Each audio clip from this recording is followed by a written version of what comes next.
This is the LWA Remedy PowerPoint audio outline.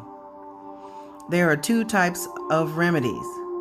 The first is equitable remedies, which include specific performance, reformation, rescission, and replevin. The next group of remedies includes legal remedies or money damages. They include expectation damages, reliance damages, consequential damages, incidental damages, restitution damages, nominal damages, liquidated damages, and punitive damages. Specific performance. Specific performance is when the legal remedy is inadequate, typically for unique goods and land. The court typically orders the breaching party to perform under the contract. Specific performance for service contracts. Specific performance is not available for a breach of contract to provide services because it amounts to involuntary servitude. Expectation damages. Iraq. Expectation damages put the plaintiff in as good of a position as if the defendant had performed on the contract. Expectation damages equals market value of performance minus the contract price. Must be foreseeable and proven with reasonable certainty. Expectation damages MBEs. Construction breach. Partial performance. Partially performing party recovers work performed plus expectation damages for the work not yet performed. If the owner breaches, profits that the builder would have earned plus any costs incurred by the builder minus the amount of any payments made by the owner to the contractor and any materials purchased by the contractor.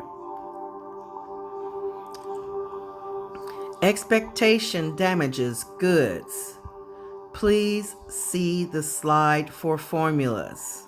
They include if the seller breaches, which would be a failure to tender or goods are not conforming.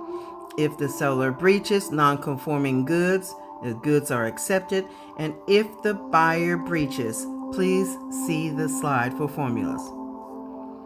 Reliance damages, typically calculated as promissory estoppel. Reliance damages are losses awarded to the non-breaching party due to relying on the promise of the breaching party. Party cannot recover both reliance damages and expectation damages. Restitution.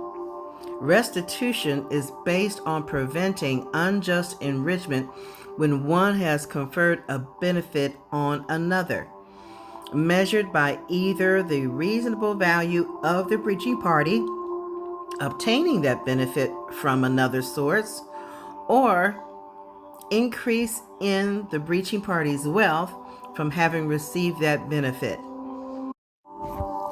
If the non-breaching party has not substantially performed and is in breach, the non-breaching party is not permitted to recover. If the breaching party has benefited from the non-breaching party's performance, the non-breaching party can recover for benefit conferred, less the breaching party's damages for the breach. Consequential damages. Consequential damages are losses to a non-breaching party that go beyond expectation damages, such as loss of profit. subject to general restrictions on damages such as 1. Damages must be foreseeable at the time of contraction execution. 2. Damages must be determined with reasonable certainty. And 3. Damages must be mitigated. Typical courts differentiate between lost profits for a new business versus an existing business. Incidental damages. This damage is only available in contracts for the sale of goods. Commercially reasonable charges, expenses, commissions incurred by the seller in the transportation, care, custody of the goods after the breach. Employment contracts. Rescission at will. Employment contracts are at will contracts by default, unless parties agree the contract is to last for a stated period of time. Employees' damage. If the employer breaches, the damage equals the remainder of the wages minus the wages received, or the damage can equal remainder of the wages minus what the wages would have received. Employer's damage. If the employee breaches, the damage equals wages of the replacement minus the employee's wage. Sale of realty. The seller breaches. The buyer's damages will be the seller will breach in bad faith.